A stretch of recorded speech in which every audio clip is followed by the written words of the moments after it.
Law سے میرا جو انٹرسٹ تھا لاء میں it began in a very young age. جب میں نے ارد گرد اپنی سوسائٹی میں دیکھا کہ there were injustices taking place, law میں میرا انٹرسٹ اسی طرح سے ڈیولپ ہوا. یہ سوال نہ صرف یہ حکومت, ہر حکومت سے پوچھا جا سکتا ہے کتنے سال گزر گئے پاکستان کو بنے ہوئے, کون سی ایسی حکومت آج تک آئی جو کہ ہمارے سارے مسائل دور کر سکی. زکوٰۃ کا جو کانسیپٹ ہی ہے, جب ہم چھوٹے سے ہوتے ہیں تبھی ہمیں اسلامیات میں پڑھایا جاتا ہے کہ اللہ ان لوگوں کو پسند کرتے ہیں جو اللہ کی راہ میں خرچ کرتے ہیں. پاکستان کی خواتین ماشاءاللہ بہت اسٹرانگ ہیں, پاکستان کی پرائیڈ ہیں. اپنے ملک کا نام روشن کیجیے, پاکستان کا جھنڈا آپ کو ہی لہرانا ہے, اور یہ قائد اعظم کی ڈریم تھی. جی السلام علیکم. آج بات کریں گے پوڈ کاسٹ کے حوالے سے. آج ہمارے ساتھ اسٹوڈیو میں گیسٹ موجود ہے بیرسٹر عروج بخاری. ان سے ہم بات کریں گے, ان کے اسٹڈیز کے حوالے سے بات کریں گے. سب سے پہلے آپ کو پوڈ کاسٹ میں خوش آمدید.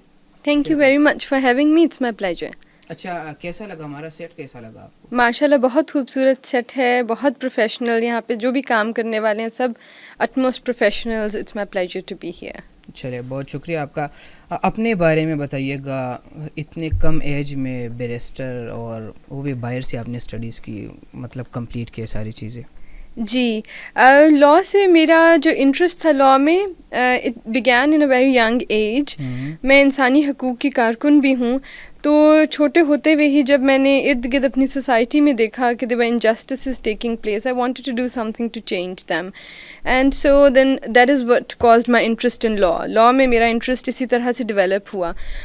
پھر میں نے اے لیولس میں پہلے لاء پڑھا, پھر میں نے LLB کی, پھر میں نے ماسٹرز کیا, اور پھر میں نے بار کیا. تو یہ ایک بہت طویل عرصہ لگا, اتنی جلدی نہیں ہوا. اچھا, مطلب ٹائم لگے. اچھا, آپ نے انسانی حقوق کی بات کی ہے, تو ویسے اگر پاکستان میں دیکھا جائے تو سب سے زیادہ لوگ ڈونیشن دینے والے بھی میرے خیال میں پاکستان میں بہت زیادہ لوگ ہیں. تو یہ جذبہ کہاں سے آیا؟ پاکستان میں آئی تھنک ہمارے مذہب بھی چونکہ ہمیں یہ بات سکھاتا ہے, زکوٰۃ کا جو کانسیپٹ ہی ہے, جب ہم چھوٹے سے ہوتے ہیں تبھی ہمیں اسلامیات میں پڑھایا جاتا ہے کہ اللہ ان لوگوں کو پسند کرتے ہیں جو اللہ کی راہ میں خرچ کرتے ہیں. جو آپ کو مال خدا نے دیا اسے اللہ کی راہ میں خرچ کریں, بے شک کم بھی ہو. ہم there was also this incident کہ ایک جنگ کا ذکر تھا کہ جب حضرت محمد صلی اللہ علیہ وآلہ وسلم نے کہا کہ جنگ کی ایفرٹس کے لیے ہر کوئی ڈونیٹ کرے, تو ایک صحابہ تھے کہ انہوں نے ایک مٹھی کھجوریں ڈونیٹ کر دیں بیکاز ان کے پاس وہی تھا.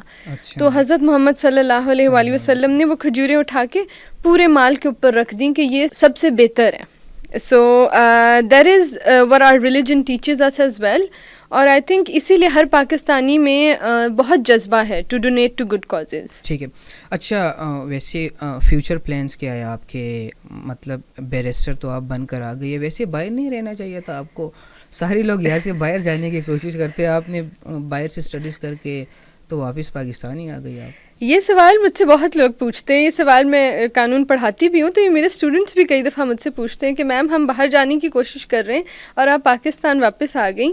تو میرے ایک ہی جواب ہوتا ہے کہ میرے اندر یہ I had this zest in me that I wanted to do something for my country. میرے اندر ایک پیشن تھا کہ میں واپس آؤں, اپنے ملک کو کسی طرح سرو کروں. وہاں پہ رہ کے کہیں بھی ابراڈ آپ یو کین کنٹریبیوٹ, بہت اچھا کام کر سکتے ہیں. لائف اسٹائل بھی شاید یہاں سے بہتر ہو, لیکن جو امپیکٹ ہے آپ یہاں پر رہ کے زیادہ امپیکٹ کر سکتے ہیں, وہاں پر نہیں. بیکاز وہاں پہ یہ کام کرنے والے بہت سے لوگ ہیں, وہاں پہ اس طرح کے مسائل بھی نہیں. تو اگر آپ ادھر آ کر انسانی حقوق کے لیے, اپنے ملک کے لیے کچھ کریں, اس کی فیلنگ یہ الگ ہوتی ہے. نہیں, آپ کی بات تو بالکل صحیح ہے کہ اپنے ملک کے لیے اپنے مطلب اس کی فیلنگز بالکل الگ ہے, لیکن بجلی بھی تو نہیں ہوتی. ہمارے لیڈرشپ کی بات کریں ہم تو کیا کچھ نہیں ہوتا پاکستان کے اندر. یو آر رائٹ, یہ بات ہے. پاکستان ہر ملک میں ہی مسائل ہیں. آج کل ہمارا ملک کچھ زیادہ مسائل سے دو چار ہے, جو کہ ایک انفارچونیٹ بات ہے. میں سمجھ سکتی ہوں کہ کافی پاکستانیوں کو اس چیز کا غم بھی ہے اور غصہ بھی ہے کہ ہمارا ملک کیوں نہیں اس طرح سے ترقی کر پا رہا جس طرح سے اسے کرنا چاہیے, کیونکہ آل دا انگریڈینٹس آر دیئر. ماشاء اللہ ہمارے پاس ریسورسز بھی ہیں, ہمارے جو لوگ ہیں وہ بھی کافی موٹیویٹڈ ہیں, پڑھے لکھے بھی ہیں. جب باہر جا کے یہی لوگ کامیاب ہو سکتے ہیں تو اپنے ملک میں کیوں نہیں؟ تو یہ سوال ہے, اور آئی تھنک یہ سوال نہ صرف یہ حکومت, ہر حکومت سے پوچھا جا سکتا ہے کتنے سال گزر گئے پاکستان کو بنے ہوئے, کون سی ایسی حکومت آج تک آئی جو کہ ہمارے سارے مسائل دور کر سکی. ایسا نہیں ہو پایا انفارچونیٹلی ابھی تک. اچھا ابھی ٹیسٹ وغیرہ کچھ مطلب پریپریشن کی تیاری ہے, کوئی کسی طرف جانے کا موڈ ہے؟ اور سب سے پہلے تو یہ ناظرین کے لیے میں بیسیکلی یہ سوال کروں گا کہ یہ بیرسٹر کا مطلب ایکچوئل میں کیا ہے؟ لوگ باہر سے پڑھ کر آتے اپنے ساتھ بیرسٹر کا نام لگا لیتے ہیں, تو وہاں پر ان کے لیے کوئی اسپیسیفک پریکٹس کرنی ہوتی ہے یا کیا پروسیس ہے ان سب کا؟ جی ویری گڈ کویسچن. کیونکہ پاکستان میں بار ایٹ لاء کی جہاں تک ایجوکیشن کا ذکر ہے, ایسا کوئی میکنزم ہے نہیں. اگر آپ کو بیرسٹر بننا ہوتا ہے, بار ایٹ لاء کرنا ہوتا ہے, تو آپ کو انگلینڈ سے ہی کرنا ہوتا ہے. تو آئی تھنک اس لیے لوگوں میں یہ بھی ایک انڈرسٹینڈنگ لیک کرتی ہے, کیونکہ یہاں پہ چیز ہوتی نہیں ہے. اگر ہوتی تو پھر ان کو پتہ بھی ہوتا کہ what is this about, because this is purely an English tradition. England میں جب قانون ڈیولپ ہوا جس طرح سے, تو پہلے ایسے ہوتا تھا کہ لائرز پیپلز بنتے تھے, ان کو پیپل کہا جاتا تھا کسی بڑے وکیل کے. تو ایک بڑا وکیل پیپلز رکھتا تھا اور وہ ان کو قانون سکھاتا تھا. تو فارمل ایجوکیشن نہیں تھی, وہی وکیل سکھا رہا ہوتا تھا. تو اس کو پھر فارملائز کرنے کی کوشش کی گئی کہ میرٹ پہ لوگوں کو لایا جا سکے. تو پھر یہ ایک ڈگری کورس سا بنایا گیا, ووکیشنل ٹریننگ کورس, جس کو کہا جاتا ہے BPTC, با پروفیشنل ٹریننگ کورس. تو یہ بنا, لیکن انز اس ٹائم پہ انز ہوتی تھیں, آج بھی انز ایگزسٹ کرتی ہیں, انز آف کورٹ انہیں کہا جاتا ہے. تو وہ انز نے اپنا رول ریٹین کیا.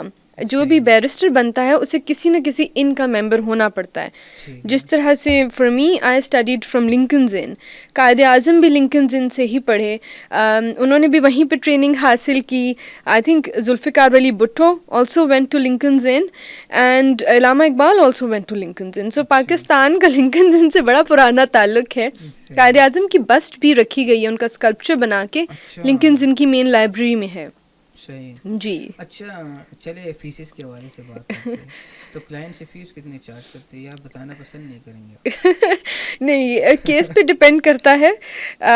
دوسری بات, میں نے زیادہ ایجوکیشن کی طرف ہی دھیان دیا, ایکیڈیمک سائڈ پر ہی, تو اتنا میرا پریکٹس میں نہیں رہا. ہیومن رائٹس کی طرف ضرور رہا, بٹ وہ بھی انٹرنیشنلی, کیونکہ انٹرنیشنل آرگنائزیشنس کے ساتھ کام کیا, ابھی بھی کرتی ہوں.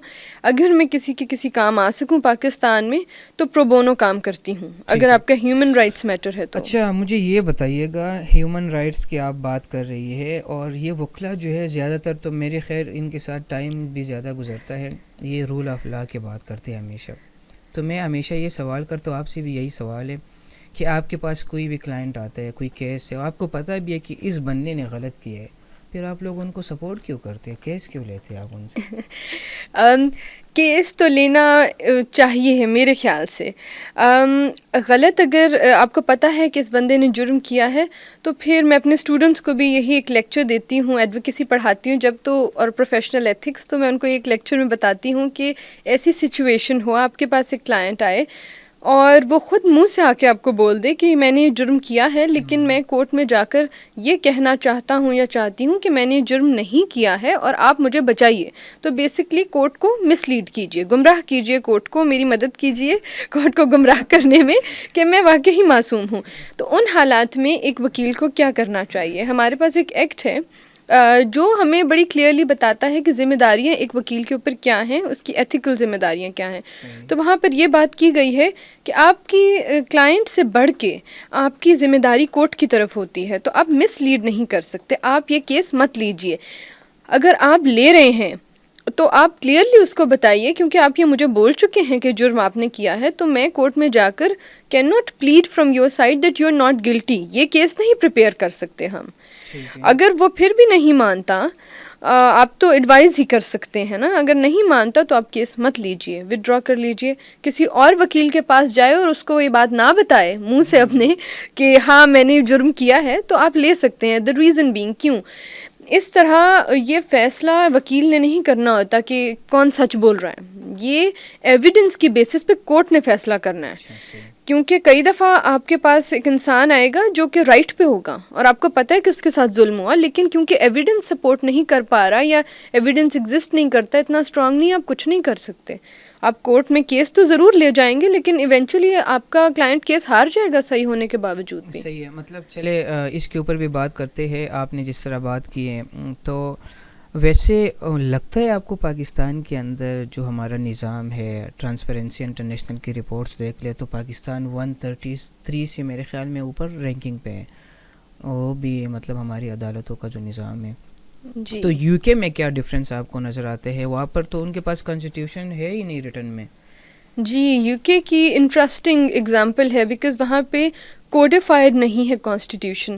ہم آرگیو کر سکتے ہیں کہ لکھی ہوئی تو ہے، لکھی ہوئی سے مراد کہ ان کے پاس کچھ ایسے ایکٹس ہیں جن کو وہ کہتے ہیں کہ ان کو کانسٹیٹیوشنل حیثیت حاصل ہے. صحیح. تو لکھے ہوئے تو وہ ضرور ہیں، کوڈیفائڈ نہیں ہے. کوڈیفائڈ کا مطلب کیا کہ ایک جگہ پہ اکٹھا کر دیا گیا. تو وہاں کی کانسٹیٹیوشن ایک جگہ پہ اکٹھی نہیں کی گئی، ایک ڈاکیومنٹ میں اکٹھی نہیں کی گئی، ٹھیک ہے. بٹ کچھ ایکٹس ہیں جس طرح ہیومن رائٹس ایکٹ ہے وہاں پہ اس کو ایک کانسٹیٹیوشنل اسٹینڈنگ دی جاتی ہے. تو اس طرح کانسٹیٹیوشنل پریسیڈنٹس بھی ہوتے ہیں، کنونشنز بھی ہوتی ہیں. تو وہاں پہ بلکہ کانسٹیٹیوشن کو ڈھونڈنا مشکل ہے کہ کانسٹیٹیوشن اصل میں ہے کہاں، بڑی فلیکسیبل ہو جاتی ہے جب ان کوڈیفائڈ ہو. پاکستان میں کوڈیفائڈ ہے. ہمارے پاس ایک ڈاکیومنٹ ہے جس میں لکھا ہوا ہے بڑا بڑا، دس از دا کانسٹیٹیوشن آف پاکستان. اس سال میں اٹ واز انیکٹڈ. نہیں ہوتا کبھی بھی. کبھی بھی آئی تھنک یہ تو ایز پاکستانیز ہماری بھی ذمہ داری اور ہمارے پولیٹیکل سسٹم میں جتنے لوگ ہیں ان سب کی ذمہ داری ہے کہ اس پہ عمل درآمد کروائیں. بیکاز آپ کی ایگزسٹنس، پارلیمنٹ کی existence it self is dependent upon the constitution. آپ کو جو اتھارٹی ملتی ہے کسی بھی پولیٹیشین کو کانسٹیٹیوشن کی وجہ سے ہی ملتی ہے. ٹھیک ہو گیا. اچھا میں ایک یہ سوال کروں گا یہاں پر کہ اگر کوئی فیصلہ ہائی کورٹ سے آتا ہے یا سپریم کورٹ سے کوئی فیصلہ آتا ہے، پریکٹس اینڈ پروسیجر ایکٹ جو ابھی قانون بنا ہے سپریم کورٹ کا کہ آپ سپریم کورٹ کا کوئی بھی فیصلہ سپریم کورٹ میں دوبارہ چیلنج کر سکتے ہیں، تو اگر ایک جج فیصلہ دیتا ہے اور پھر 1 سال بعد وہ کہتے ہیں کہ وہ فیصلہ ٹھیک نہیں تھا، یہ والا ٹھیک ہے، تو یہ ججز کے اوپر نہیں کارروائی ہونی چاہیے؟ میں آپ کا کرٹیسزم سمجھ پا رہی ہوں کہ why are you asking that. اس چیز کو اگر ہم ججز کے اوپر، آپ کا جو سوال ہے اگر وہ ریالٹی بن جائے، ہم ججز کے اوپر کارروائی کرنا شروع کر دیں، آپ کو لگتا ہے کہ جج امپارشل رہ سکیں گے؟ اور مشکل ہو جائے گا ان کے لیے. جج یہ سوچے گا کہ آگے جا کے مجھ پہ کیس نہ ہو تو میں کیا کیس تو جو اسٹرانگ ہوگا جج اس کی طرف زیادہ انکلائن ہو جائے گا. لیکن اکاؤنٹیبل تو ان لوگوں کو بھی تو ہونا چاہیے نا جو غلط فیصلے دیتے ہیں، فون کال آتی ہے ان کو اور فیصلہ چینج ہو جاتا ہے. بٹ اکاؤنٹیبل ہونا چاہیے یقیناً، پر کسی اور طرح سے. آئی سپوز اگر ایسا ہو رہا ہے فون کال آنے پر، دباؤ ڈلنے پر، for whatever reason what is true is not being acted upon, then the mechanism should be different. This should not be the mechanism, I feel like. کیونکہ اس سے زیادہ پرابلمس ہوں گی، مجھے نہیں لگتا کہ اس سے مسئلے حل ہوں گے، کیونکہ یہ دونوں طرف ہی پھر استعمال ہوگا. عموماً ایسے قانون بنائے جاتے ہیں، ہم ایسے رولز لاتے ہیں کہ اس سے شاید بہتری آئے، بٹ وہ وکٹمائزیشن کے لیے بھی استعمال ہوتے ہیں. ٹھیک ہے، آخری میسیج دیجیے گا فیمیلز کو اسپیشلی، اگر وہ پاکستان میں کچھ کرنا چاہتے ہیں اور کچھ بننا ہے انہوں نے، یا لا فیلڈ میں ہو، کسی بھی فیلڈ میں، کیا میسیج دیں گے؟ پاکستان کی خواتین ماشاءاللہ بہت اسٹرانگ ہیں، پاکستان کی پرائیڈ ہیں، اور میرا ان کے لیے میسیج ہے کہ ایجوکیٹ یور سیلف. کبھی بھی پڑھائی کو مت چھوڑیے، اس کو پرائیورٹی بنائیے، اپنا کریئر پرائیورٹی بنائیے، اور اپنے ملک کا نام روشن کیجیے. پاکستان کا جھنڈا آپ کو ہی لہرانا ہے، اور یہ قائد اعظم کی ڈریم تھی، تو ہمیں وہ فلفل کرنی ہے. بہت شکریہ جی ناظرین، انہوں نے جو آخر میں بات کہی ہے کہ پاکستان کا جھنڈا آپ ہی کو لہرانا ہے، تو سب ہمارا فرض بنتا ہے، اگر ہم اپنے سسٹم کے اوپر بات کرتے ہیں کہ کرپشن زیادہ ہے، یہ ہے وہ ہے، تو یہ آپ لوگوں نے بڑے ہو کر اس کو سیٹ کرنا ہے، اور جو کرپشن کا نظام ہے اس کو آپ لوگوں نے ختم کرنا ہے. آج کے پوڈ کاسٹ میں ہمارے ساتھ میڈم موجود تھی، بیرسٹر عروج بخاری صاحبہ. ان سے ہم نے باتیں کی ہے لا کے اوپر بھی، قانون کے اوپر بھی، باہر یو کے کا کیسا نظام ہے، پاکستان میں کیا چیزیں ہیں، تو ان سب کے اوپر ہم نے ڈسکشن کیا. اپنے میزبان شیراز کو دیجیے اجازت. اللہ نے خیبان.